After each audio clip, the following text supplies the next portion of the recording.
I just want to win.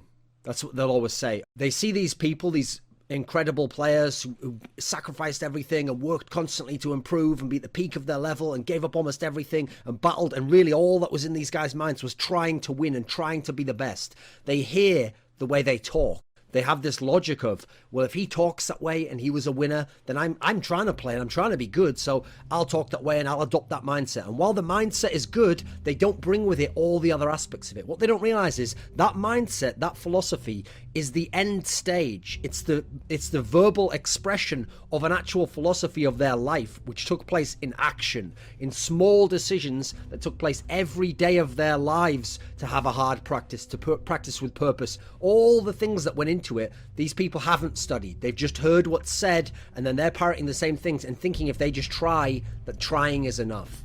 It's not enough. The actions that these people take do not match up.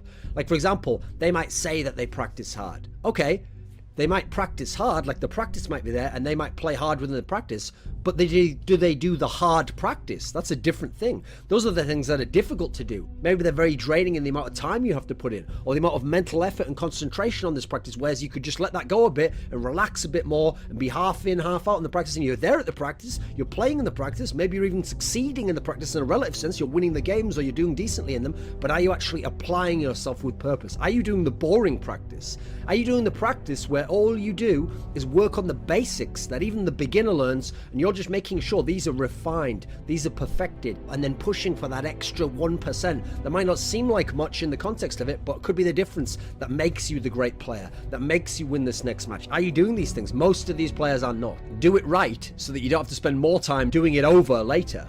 It's the idea that to fix something later might be harder than putting in the initial hard effort to do it the correct way now and refine it now. It's about practicing with purpose. It's not about just playing to win the practice or to win a single game. It's about practicing so that you improve and that you get the best aspects of your game to a high level, you minimize mistakes, and then a natural byproduct of that will be success and winning. You don't need to focus on winning the actual game. You need to focus on playing your best and making the best decisions and minimizing your mistakes. Then you will win games, you will win series, you will win tournaments, you will improve as a player, and as long as you're improving as a player, you will ascend through the ranks. It's irrelevant whether you win this game, because you can win this game and you can win the next game, but will you win the third game when you play the better player who you needed to have all these aspects in full refinement to be able to beat him? No, you won't, because you haven't worked on that. That hasn't been a goal of yours. Your goal was just to win. Do you DM every day with all the different weapons? Do you practice your proper technique in DM? Do you not just go for headshots in DM, but in a real game you just spray into the body? When you're in a practice game, do you practice the actual strategy? Do you do it in an offhanded manner and go, don't worry, in the real game it'll be okay? Well, the way that you practice is the way you're going to play in the game. It's the way you're going to be most comfortable. It's the way your habits will be formed. So if you practice sloppily and like a fuckhead, then you're going to play sloppily and like a fuckhead in the game. And then when it happens, you're going to go, that's not who I am. Like, I'm a better player than that. I know my skills better. No one gives a shit, mate. Do it in the game, or no one gives a flying fuck what you can do in practice. There was an all-time great player called Potty. He was one of the most well-rounded players in history. He practiced incredible amounts, even in empty servers. He was someone who'd studied the game a lot. He'd played incredible amounts of hours. He'd played tons and tons and tons of LANs, and he was so clutch and so amazing on LAN. And so when he went to these CPL events, North American and European ones, the best tournaments at the time, he had something like 9 where he made like the finals, or won like 5 or 6 or whatever it was. And the thing about this guy was, he was so used to being excellent and always figuring out how to get back to that excellent level, that there was a tournament once where he went with a newer lineup, tried out a couple of younger players who hadn't had a lot of experience at that level, and it was CPL Winter 2002. And he was used to winning events. He was used to coming top 2 at worst. And at this tournament, he came 3rd.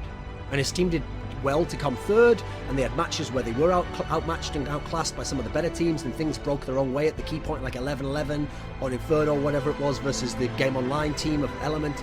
And okay, he could have said, like another player, well, good tournament, new roster, yeah, we still got 3rd, 3rd's good, right? I remember looking at this guy's face when he was on the podium and he received the 3rd place check, and he looked on his face like someone in his family had died, because he realized, this is nothing. I have the potential to be a champion. I have been a champion before. I will probably be a champion in the future. What have I done wrong to be in the position where I'm 3rd now? What could I have done differently? Now, to other people, they say, hey, relax, enjoy 3rd place. Those are the people who aren't doing everything to win. They are willing to accept failure. The greatest champions of all time seriously say, the day you win you're jubilant, you have this joy, it feels incredible, you feel all this energy coming forwards, you love your teammates, you love the things you've accomplished, but the next day, it dawns upon you, if you're a true winner, someone who sacrificed everything to be a champion, you realise the next season is going to begin in a few months. And this last season now was amazing, but that's gone. And so I have to now win the next season. And it's that obsessive drive that makes these guys the greatest champions of all time.